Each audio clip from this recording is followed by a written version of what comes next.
byuki nzari ibyuki we byuki TV se nawe icyuki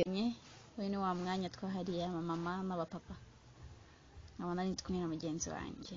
mbere ya byose kanza mwiriwe mute mumeze mute bunizereye kwa mama n'abapapa ndabara abagore n'abagabo ubu ngubu muri mu buriri mumeze neza wa mugore wowe ndaje nkubwire bite se wowe neza nanjye ibyuki nyine turahari ibyuki turahari rwose turabamaraho ahubwo se nyine wowe bite baka nimero kanjye ari cyane bibaho urabona ko n'abantu batwandikiye abenshi bibanze kuri icyo kibazo abapapa nibo nabonye bafite ikibazo nimo tugomba nyine kugira icyo twabivugaho ndetse n'abamama cyane cyane abagore umugore rero reka mubwire niba ufite umwana cyangwa abana babiri ntabwo ari byiza ko wakora imibonano mpuzabitsina ufite umwana uri hagati y'imyaka 4,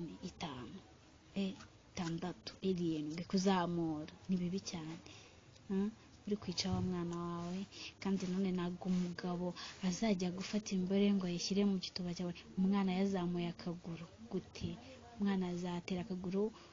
emosi y'umugabo yaragufitiye zibe zirarangiye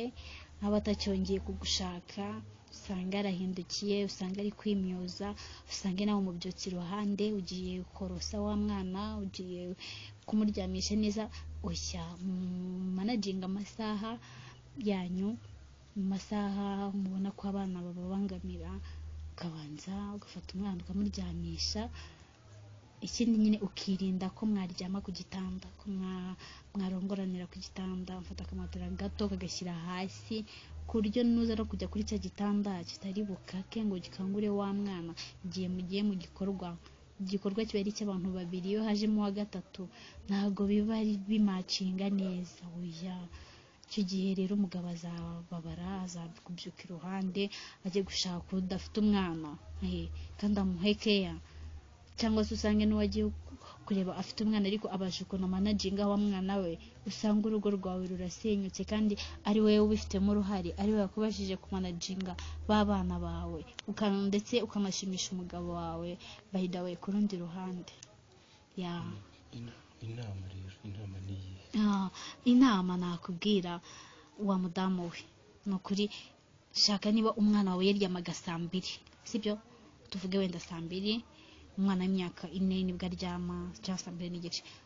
fata wa mwana umuryamishe saa 3 saa 4 sibyo umuryamishe saa 3 saa 4 umworose neza umanure supanete umwubikisha inda niba ari n'umwana mukuru umuryamishe ayo masaha akuze umugabo nawe azaza uzabasha kwita ku mugabo ndetse na wa mwana uzaba wamwitayeho ariko cyane cyane urukundo wirureba ku mwana cyane garuka urebe no ku mugabo wawe n'ibyishimo byawe sibyo inama nakugira rero wa mudamu we menya niba umwana yaryamaga saa 2 muryamishe saa 3 cyangwa saa 3 n'igice saa 4 gutyo ubashe kuvuga ngo uyu mwana niba muryamishije isaha arajya gukanguka hari icyo nanjye namaze gukorera umugabo wanjye namuhaye keya namushimishije akomeze atugezeho n'ibitekerezo bumva twazajya tuvugaho bakomeza kutwandikira yego mama rero hanze hari ibyuki ariko nawe bishatse wabicyuki by the way ku mugabo wawe ukaba urabona kuri icyuki ntajye hanze kureba ikindi cyuki kandi nawe uri icyuki binakubereye byuki nzari ibyuki we byuki TV se nawe uri byuki nzari ibyuki we byuki TV se nawe uri